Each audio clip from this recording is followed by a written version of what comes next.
Bismillahirrahmanirrahim. Assalamualaikum warahmatullahi wabarakatuh. Alhamdulillahirabbil alamin. Alladzi bi ni'matihi tatimmus shalihat wa bi fadlihi tatanazzalul hasanatu wal barakat wa bi tawfiqihi tatahaqqaqul maqasid. Wassalatu wassalamu ala sahibi syafa'ati wal mujizat Muhammadin sallallahu alaihi wasallam wa ala alihi wa ashabihi dzil hasanati wal barakat. Asyhadu an la ilaha illallah wa la syarika lah wa asyhadu anna Muhammadan abduhu wa rasuluhu la nabiyya ba'dahu. Allahumma shalli wa sallim ala wa ala alihi washabbihi ajmain wa ba'd. Jamaah salat asar yang dirahmati Allah. Alhamdulillah, marilah kita senantiasa meningkatkan rasa syukur kita kepada Allah Subhanahu wa taala yang telah memberikan segala rahmat, nikmat dan karunia-Nya kepada kita semuanya, sehingga pada kesempatan sore hari ini pada sholatul asar kita bersama-sama bisa mengikuti pengajian dengan tema fikih korban yang diamanahkan kepada saya.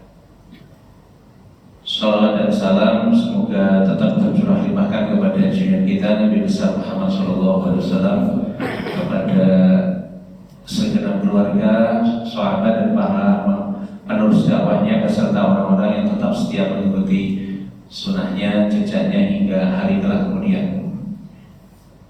Bapak Ibu jamaah salat asar yang dirahmati Allah, kita telah memasuki momentum Dzulhijjah. Momentum ini sangat baik ya bagi kita umat Islam, karena memberikan pelajaran yang sangat berharga, poin penting tentang kebangkitan bagi kehidupan kita sebagai umat Islam, kebangkitan dalam kehidupan kita. Di antaranya adalah kebangkitan secara ruhiyah, rohani, mentalitas, kebangkitan secara moral, dan kebangkitan secara sosial. Kebangkitan ini akan terrealisasi dalam kehidupan kita dan kita rasakan tentu apabila kita mengamalkan syiar Dzulhijjah. Pada bulan Dzulhijjah, terutama di 10 hari yang pertama atau pekan yang pertama ini, ada syiar penting yang harus kita perhatikan dan kita amalkan dalam rangka agar bangkit rohani kita, agar bangkit kuat akhlak kita, dan agar bangkit kehidupan kita secara sosial. Nah, satu diantaranya adalah kurban. Maka Allah Subhanahu wa taala berfirman, "Inna a'tayna al-kautsar fasholli lirabbika wanhar." Sesungguhnya kami telah memberikan kepadamu Muhammad al-kautsar, nikmat itu. Fasholli, maka laksanakanlah sholat, lirabbika, untuk mengabdi kepada Rabbmu, Tuhanmu, wanhar, dan berkorban. Jamaah salat asar yang dirahmati Allah, berkorban ini kalau kita merujuk dalam banyak kitab itu sering diberi judul al-udhiyah. Maknanya adalah dzabhu hayawanin makhsus, menyembelih binatang atau hewan yang khusus, sudah ditentukan ciri-cirinya. Kemudian lil qurbah, untuk mendekatkan diri kepada Allah Subhanahu wa taala fi waqtin maksus, pada waktu yang sudah ditentukan, yang telah dikhususkan ya, yaitu pada hari Nahar, hari Idul Adha, kemudian 3 hari yang dikenal dengan Ayyamut Tasyrik, hari-hari tasyrik, tanggal 11, 12, dan 13. Nah, berkurban ini adalah salah satu amalan yang paling dicintai oleh Allah Subhanahu wa taala pada hari Nahar. Nah, oleh karena itu harus kita perhatikan, dan kita tidak hanya sekedar perhatikan, tapi kita harus laksanakan. Hal ini berdasarkan hadis yang diriwayatkan oleh Aisyah radhiyallahu anha, berkata Rasulullah sallallahu alaihi wasallam bersabda, "Ma'amila nabiyyun min amalin yauman nahar ahabbu ila Allah min ihraqidam." Rasulullah sallallahu alaihi wasallam bersabda, tidak ada amalan yang dilakukan oleh anak Adam manusia pada hari Nahar, hari Idul Adha, yang paling dicintai oleh Allah Subhanahu wa taala min ihraqidam, daripada menumpahkan darah. Yang dimaksud adalah daripada berkorban. Dan berkorban itu sendiri memiliki banyak hikmah.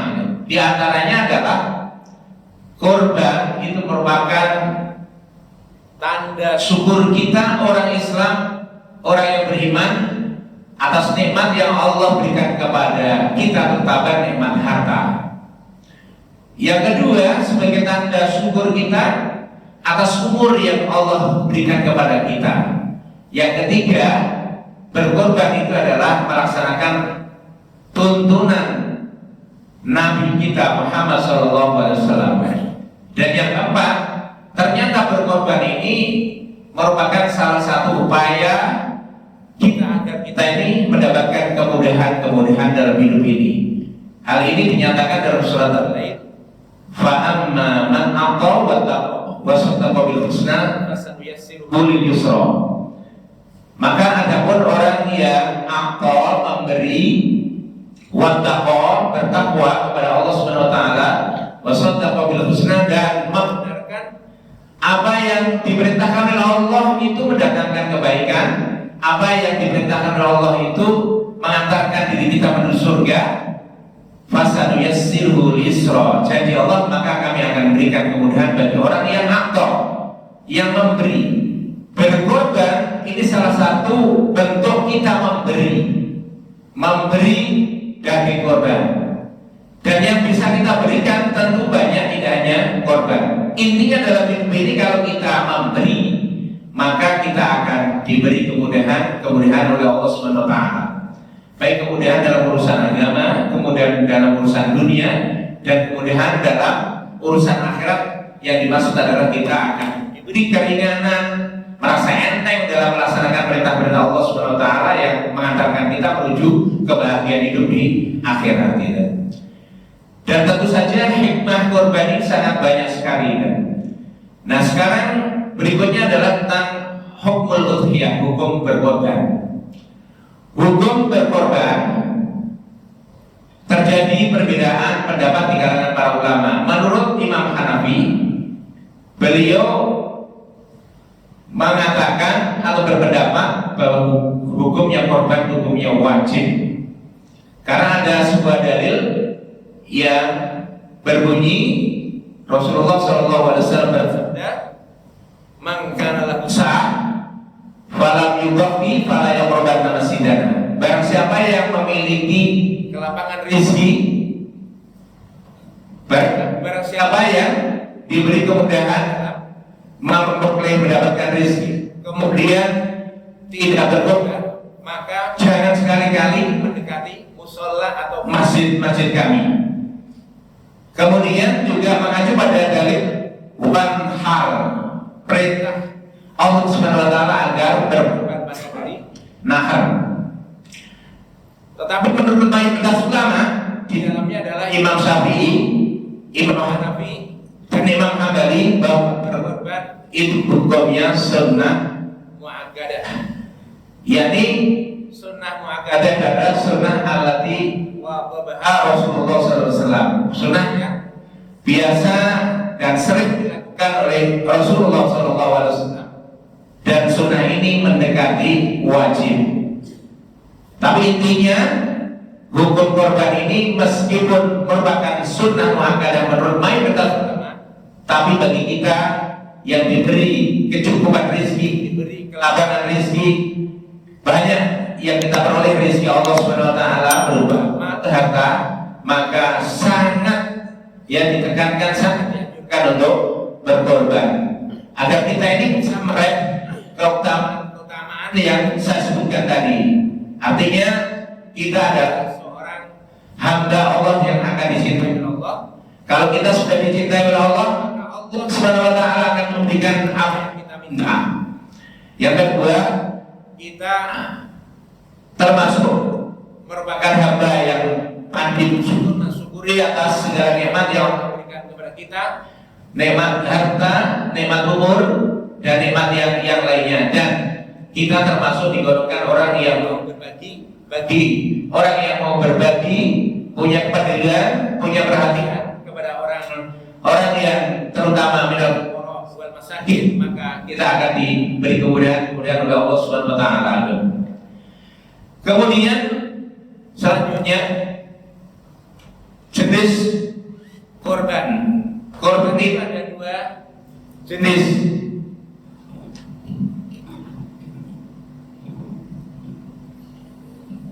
Yang pertama adalah korban nazar, dan yang kedua adalah korban biasa atau yang dikenal dengan korban sunnah.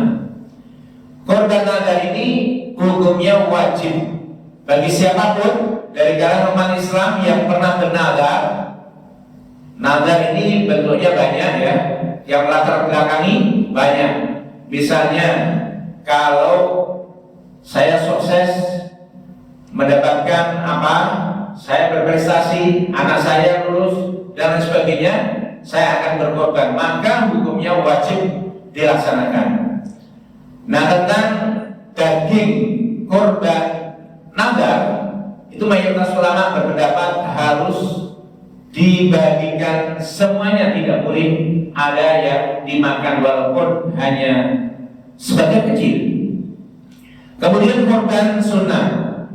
Korban sunnah adalah korban biasa yang tadi saya sampaikan bagi orang yang punya kelapangan rezeki atau orang yang dibantu oleh orang lain untuk berkorban, diberi hadiah oleh orang lain untuk berkorban, maka hukumnya sunnah.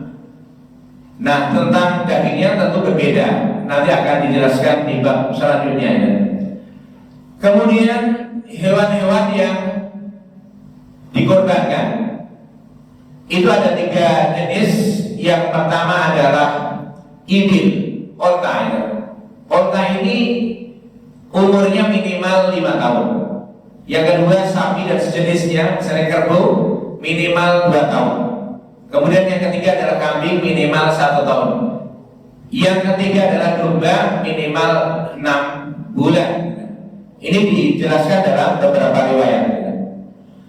Kemudian selanjutnya hewan-hewan yang sah atau dihukumi sah untuk dijadikan sesembelihan atau untuk korban ya. Di sini ada syarat-syarat yang harus dipenuhi, yaitu syaratnya adalah berkorban itu harus dengan hewan yang tidak sakit, kemudian tidak buta. Yang ketiga adalah al-arja bin tolwa, artinya binatang ini tidak pincang atau sangat pincang. Kemudian binatang ini memang benar-benar sempurna ya, tidak terpotong atau putus telinganya, kemudian atau tanduknya ya. Nah, inilah adalah syarat-syarat binatang yang memenuhi persyaratan untuk dijadikan sebagai binatang korban ya. Nah, kemudian tentang waktunya ya. Waktu ini tadi sudah saya sampaikan, Dimulai dari hari pertama berarti Idul Adha tanggal 10, kemudian tanggal 11, tanggal 12, dan tanggal 13. Selama tanggal 13 ini belum terbenam matahari. Selanjutnya, bagaimana berkorban? Apakah satu hewan korban itu bisa diniatkan untuk satu keluarga? Maka ada beberapa riwayat yang mengatakan ya diperbolehkan, karena para sahabat dahulu itu ketika berkorban diniatkan untuk dirinya dan keluarganya itu. Dan kemudian untuk patungan korban itu. Patungan korban sebagaimana yang sudah kita ketahui ya, kalau sapi untuk 7 orang, kemudian onta juga untuk 7 orang, tetapi untuk kambing ini untuk 1 orang. Dan tadi yang menjelaskan bahwa berkorban satu hewan, misalnya kambing, bisa untuk diri dan keluarga itu. Ya karena ada riwayat yang menyebutkan bahwa para sahabat berkorban itu untuk diri dan keluarga. Dan Nabi sendiri ketika menyembelih binatang korban atau hewan korban itu juga dalam doanya itu Allahumma hadza anni wa amman lam yudhi min ummati. Ya Allah, hewan korban ini dariku, untukku dan untuk umatku yang belum berkorban. Kemudian syarat-syarat pengorban, siapakah yang dinilai sah untuk berkorban? Yang pertama tentu seorang muslim, yang kedua merdeka. Jadi tidak ada syarat balik di sini. Yang kedua adalah merdeka, dan yang ketiga adalah punya kemampuan. Nah, kata kemampuan ini, kemampuan itu karena dirinya sendiri dan karena dimampukan oleh orang lain. Yang dimaksud dimampukan oleh orang lain karena mendapatkan hadiah, mendapatkan pemberian dari orang lain dan digunakan untuk korban, atau amanahnya untuk korban digunakan untuk korban. Nah, bagaimana berkorban untuk orang yang sudah meninggal dunia? Ada banyak riwayat ya yang menyampaikan, karena ini sama seperti sedekah ya. Kalau sedekah untuk diri dan untuk orang lain, terutama orang-orang dari keluarga kita sudah meninggal, boleh sah. Maka berkorban pun juga diperbolehkan, diniatkan untuk keluarga yang atau orang tua atau ibu bapak yang sudah meninggal. Cuma memang ada sebagian ulama yang berpendapat tidak diperbolehkan, tetapi yang diperbolehkan adalah bersedekah pada hari Nahr, hari Idul Adha, yang nilainya seharga kambing, seharga binatang atau hewan yang digunakan untuk korban. Ada yang berdebat seperti itu. Tapi berhasil untuk orang yang meninggal dunia, insya Allah banyak ulama yang membolehkan. Kemudian selanjutnya adalah tauzi'ul lahmil udhiyah, pembagian daging korban ini.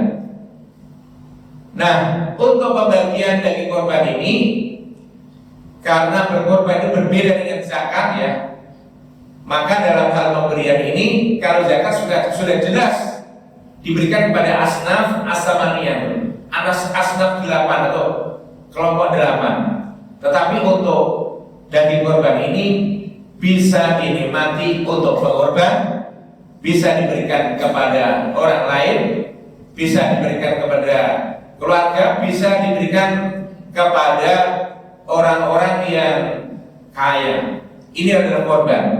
Makanya di dalam fikih sunnah ini disampaikan yusannu lil mudhahhi ayyakula min udhiyatihi. Disunahkan bagi orang yang berkorban untuk makan dari daging korban yang disembelih. Wa yubda al-aqarib atau yubda al-aqarib, diberikan kepada atau dihadiahkan kepada kerabatnya, keluarganya. Wa yatasaddaq minha 'ala fuqara, dan disedekahkan kepada orang-orang fakir. Rasulullah SAW bersabda, "Kulu wa'aqimu wadzakiru." Makanlah ya, makanlah dan berikan makanan, yang dimaksud adalah bagikan daging itu buat zahiru, dan digunakan untuk dendeng kalau orang Jawa ini. Berarti ada yang diperbolehkan untuk disimpan. Nah, di sini ada pernyataan para ulama, bahwa ulama al-afdalu ayat plus, yang utama bagi pengorban diperbolehkan untuk makan sepertiga dari daging atau dari hewan yang dikorbankan. Wa yasadaq wa yatasaddaq, disedekahkan sepertiga, wa yadkhur as-sulus, dan bisa digunakan di dipanaskan ya, kalau orang-orang dulu juga dendeng gitu ya. Wa yaju nakluha walau ila baladin akhar, dan boleh dibagikan hewan korban itu, daging korban itu ke negara lain gitu.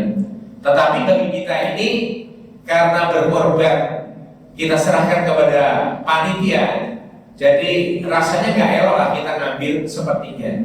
Maka cukup ya, kalau diberi matur nuwun terima kasih, kalau tidak diberi gak apa-apa, karena kita sudah menyerahkan ya hewan korban kita kepada panitia. Tapi tidak ada salahnya kita meminta sebagian dari daging korban tersebut itu. Kemudian bagaimana hukumnya menjual kulit atau kaki-kaki binatang korban atau hewan korban tersebut? Di sini wala yajuzu bai'uha wala bai'u jildiha. Jadi hukumnya tidak boleh menjual, ya, menjual dagingnya, dan juga tidak diperbolehkan menjual kulitnya. Nah, wala yu'ta al-jazzar min lahmiha syai'an ka'ajrin, dan tidak diperbolehkan para penjegal yang menyembelih itu diberi dagingnya, ya kan, ka'ajrin, tapi diniatkan untuk upah. Maka hati-hati. Kalau misalnya kita ini menjadi panitia, kemudian kita dapat bagian, jangan ada salah satu, dua orang, atau tiga orang panitia mengatakan itu loh si A diberi, si B diberi sebagai upah karena karena tenaganya, karena susah payahnya dalam menjadi panitia. Itu tidak boleh. Ya, kalau memberi, beri saja. Kalau memberi, diberi saja. Atau kita manggil tukang kelet, tukang yang menyembelih, tukang kelet, dan kemudian Pak, ini ada tambahan sebagai upah. Ini tidak boleh. Ya, kalau memberi saja. Jadi ini adalah sudah ditegaskan tidak berbolehkan. Wala yu'ta al-jazzar min lahmiha syai'an ka'ajrin. Jadi tukang jegal yang menyembelih, yang ngeleti itu tidak diboleh diberi kan, tapi di sini ka'ajrin, diberi dagingnya ka'ajrin. Basa Jawa ini minangka upah atau diniatkan untuk upah, itu tidak boleh. Tidak boleh, tapi beri saja itu. Nah, masalah pemberian itu terserah panitia. Mau diberi 2 bungkus, 3 bungkus, 4 bungkus, tapi sekali lagi jangan sampai niatnya panitia memberi itu untuk tambahan upah. Karena nyembelih sudah dikasih uang, kemudian dikasih daging itu sebagai upah, tidak boleh. Tetapi untuk menjual kulit, ya, menjual kaki atau kepala, ya kan, itu tadi tidak boleh. Ya, ada sebagian ulama, Abu Hanifah menyampaikan, ya kan, wa inda Abu Hanifah annahu yajuzu bai'u jildiha. Menurut pandangan Abu Hanifah, annahu yajuzu bai'u jildiha. Jadi boleh menjual kulitnya, tetapi di sini wa yatasaddaq bisa maniha. Jadi uangnya itu disedekahkan, ya, disedekahkan kepada orang lain. Nah, inilah tentang hukum menjual ya kulit dan yang lainnya, apalagi dagingnya, dan tidak diperbolehkan. Nah, pendapat yang rajih yang kuat ya, kalau kita ini ya berkorban terus sudah terbentuk kepanitiaan, di dalam panitia itu kan bertanggung jawab terhadap amanah-amanah yang diberikan oleh masyarakat, ya kan, oleh pengorban, ya kan. Nah, itu kalau misalnya ya kepala dijual, kemudian kulit dijual, ya kan, dan yang lainnya dijual, itu yang lebih hati-hati, pendapatnya lebih hati-hati. Ya, kalau mengikuti pendapatnya Abu Hanifah ya, uang itu disedekahkan, tapi terus tidak boleh ya dimiliki sendiri. Nah, kemudian ada yang berpendapat begini, karena hewan korban itu sudah diserahkan ke panitia, maka terserah panitia mau dijual, mau dibakar, kemudian dicacah-cacah, ya, kemudian dibagikan bersamaan dengan daging yang sudah dicacah-cacah itu diperbolehkan.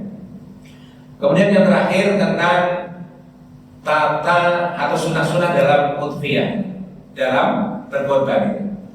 Bagi pengorban itu disunahkan kalau korbannya kambing, disunahkan untuk bisa menyembelih.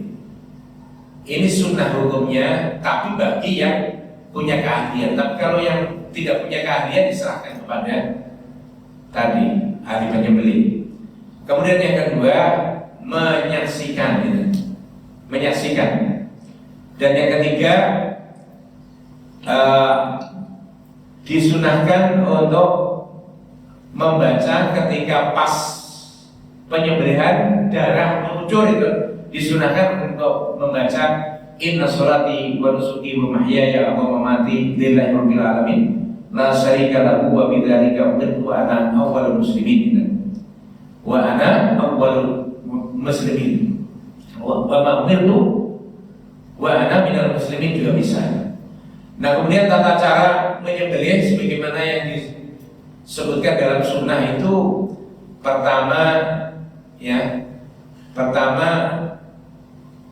membaringkan hewan itu ke sikil yasar, yakni berarti aisar, berarti ke kiri, dan kemudian memegang pisaunya, ya, atau kalau golok-golok, ya, alat penyembelih dengan tangan kanan.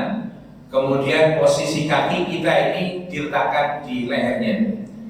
Setelah itu kemudian membaca doa yang diawali dengan wajjahtu lillahi fataras samawati wal ardi hanifan wa ma ana minal muslimin. Kemudian Allahumma, ya Allah, ya kan, hadza minka, ini dari engkau ya Allah, walaka, dan untuk engkau, gitu. Jadi niatnya untuk Allah Subhanahu wa taala.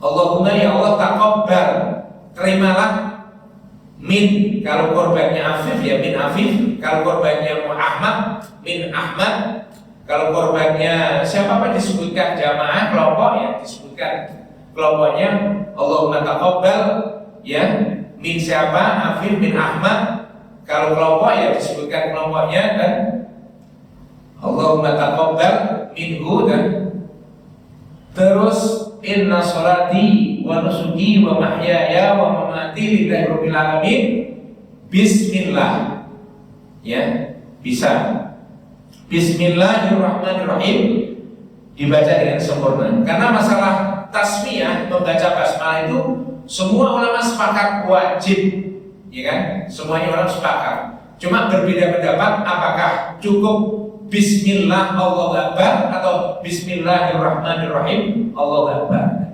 Nah, kita kalau mau milih yang Bismillah sempurna dipersilahkan. Bismillahirrahmanirrahim Allahu Akbar, Bismillah Allahu Akbar. Nah, itulah tata cara menyembelih. Kemudian tentu saja agar kita ini mendapatkan pahala yang besar, ya, maka kita selalu berdoa ya kepada Allah Subhanahu wa taala agar korban kita diterima ya oleh Allah Subhanahu wa taala.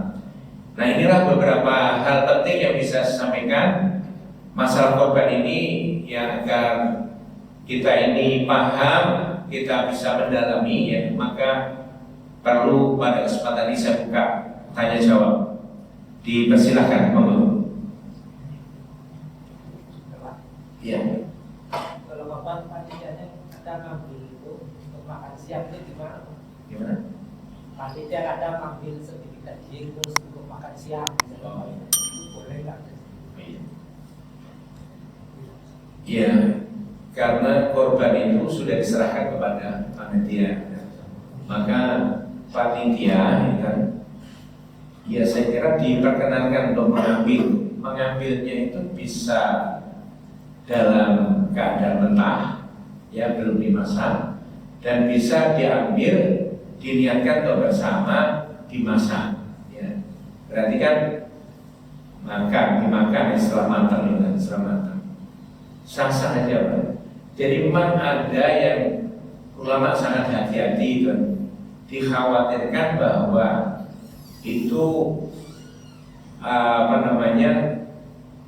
yang berpendapat tidak boleh itu karena dikhawatirkan itu takutnya sebelum mereka mendapatkan bagian mereka yang dimasuk ke dalam minal muqarrab, utamanya kan dari kalangan orang-orang fakir, dan kita sudah mendahului dan makan terlebih dahulu itu.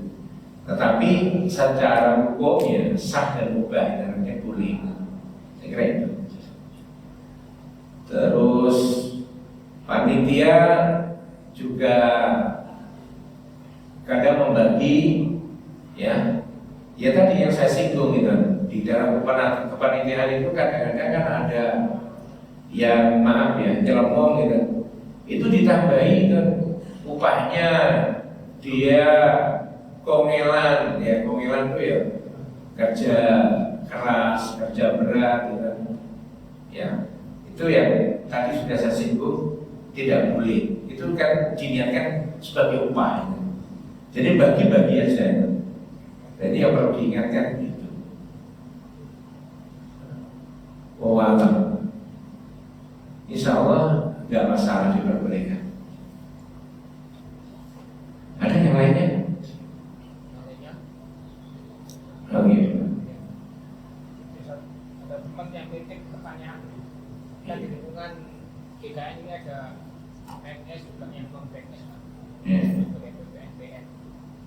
Kayak pemerintah non pegawai. Ini yang ikut membantu panitia itu yang mulai pengemasan, pengurus daging dan sampai paket itu juga. Nah ini kalau semuanya udah dikasih jatah sebagai panitia, kemudian dikasih tambahan lagi kan, tambahan lagi sebagai jatah mereka, apakah diberikan sesuatu itu? Ya begini Pak, jadi sebenarnya kalau korban itu kalau di zaman dulu kan tidak dimanage, dikelola oleh panitia, siapapun yang mau berkorban korban ini. Nah sekarang ini di manage, dikelola oleh panitia kan. Ya makanya ketika tadi ada non ASN yang terlibat di dalamnya, pengawas dan yang lainnya, kemudian panitia memberikan. Nah pemberian itu yang sebelumnya kan perlu ditanyakan ini untuk siapa, ya kan, untuk siapa, untuk diri atau mungkin mau dibagikan kepada ya keluarga atau kepada tetangga, kepada kenalannya, sahabatnya ya.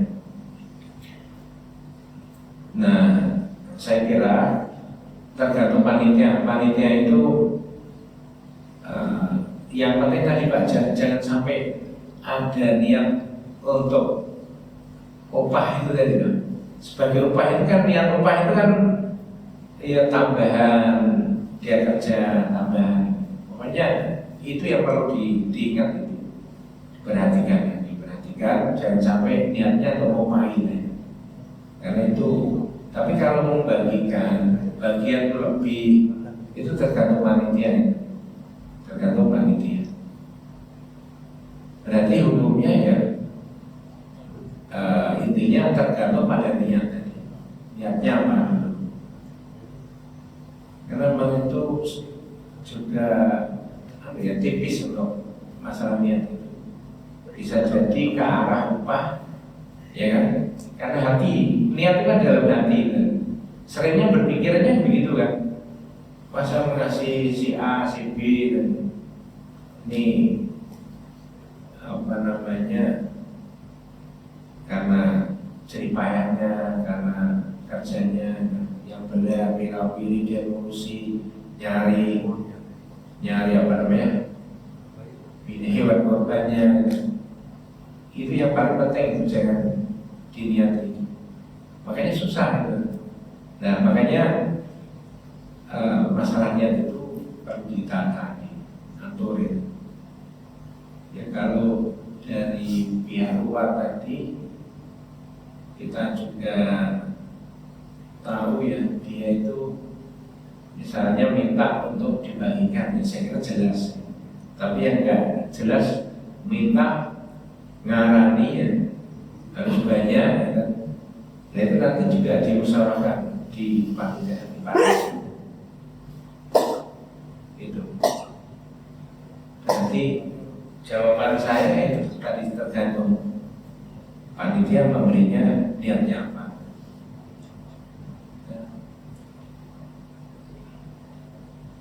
Ya kadang kan ada juga yang dari majelis taklim atau dari paguyuban apa ya, datang di situ minta. Nah, kalau memang sudah teralokasikan, ini untuk panti asuhan, ini untuk kelompok ini, untuk paguyuban ini, untuk organisasi ini. Kalau mintanya sudah jelas untuk organisasi. Kalau perorangan dia dikasih banyak, nah itu juga saya kira nggak tepat. Kalau untuk dirinya dan keluarganya, untuk dirinya dan kawan dan tetangganya sangat jelas. Saya kira itu. Nah kalau yang mengorban tadi sudah saya sampaikan, yang punya hak artinya hak mau ngambil atau tidak terserah. Tapi kalau hak diberikan, ya. Itu sunnahnya kan. Karena ada kata-kata wa yusannu lil mudhi, disunahkan bagi orang yang berkorban. Makanya ditanya dulu kan ketika masrahkan hewan korban itu, nanti minta ya. Ya kalau dikasih matur, kalau tidak enggak apa-apa. Kalau saya minta ya, enggak ada salahnya minta. Karena memang ada kalimat wa yusannu, disunahkan untuk makan. Dan tadi sudah saya sampaikan, memang pembagian daging ini berbeda dengan pembagian zakat.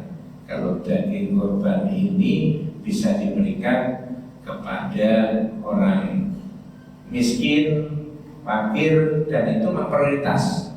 Nah, kemudian orang yang kaya boleh. Nah, bagaimana non muslim? Itu ada pembahasan di kitab itu. Kalau non muslim itu ada kafir. Kafirnya kafir apa dulu? Kafirnya dhimmi boleh. Kafir dhimmi itu di bawah tanggungan orang-orang Islam, mereka berlindung dalam lingkungan Islam yang tidak memerangi. Yang kedua kafir karbi yang memerangi. Ya, seperti sekarang Israel itu haram daging diberikan kepada Israel. Itu benar-benar memerangi. Tapi kalau kafir-kafir yang ada di lingkungan kita ini sah diperbolehkan karena di situ ada nilai sosial. Berbeda dengan zakat. Zakat itu harus untuk orang-orang Islam. Dan minimal wal mu'allafatu qulubuhum, kan berarti kan mu'allaf yang belum masuk Islam. Yang belum enggak boleh zakat. Nah, infak, sedekah, hadiah itu bebas. Ya, bebas seperti tadi korban diberikan. Kayak ngasih hadiah pada non muslim boleh, sedekah kepada non muslim ya boleh. Memang ada yang ekstrim sekali nggak memperbolehkan, malah salah seorang ustadz yang pernah ceramah ini, orang-orang nggak sholat itu nggak boleh diberi sedekah. Ada yang sampai begitu. Ya, sebenarnya kalau dalam rangka takliful qulub ya, menggunakan hati, ya, saya kira tidak masalah. Tapi yang nggak boleh itu kan yang non muslim tadi adalah sedekah zakat. Sudah ya. Oh ya boleh. Tadi kaitan sama si yang korban itu kan dapat bagian bisa milih. Kalau ngarani boleh nggak? Saya korban nanti milih paknya, boleh nggak? Boleh. Boleh. Nggak mempengaruhi dari kelasanya. Enggak.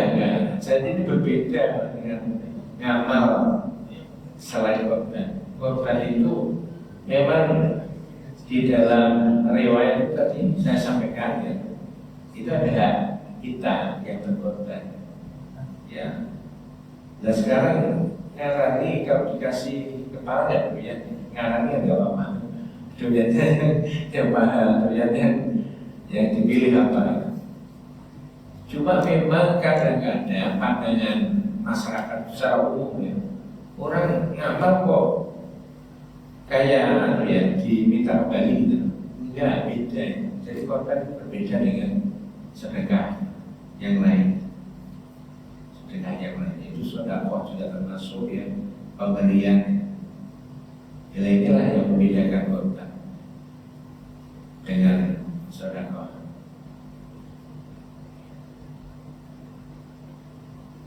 Boleh Pak, jadi boleh. Ya kalau menjaga hati biar ikhlas ya, ya mau menyerahkan semuanya ya boleh, nggak apa-apa. Itu terima kasih atas perhatian dan semoga apa yang saya sampaikan ini aja pengulangan ya. Pengulangan itu insyaallah nanti krotal tanfa'ul mu'minin. Pengulangan itu bermanfaat bagi orang-orang yang beriman. Demikian kurang lebih, bermaaf. Wassalamualaikum warahmatullahi wabarakatuh.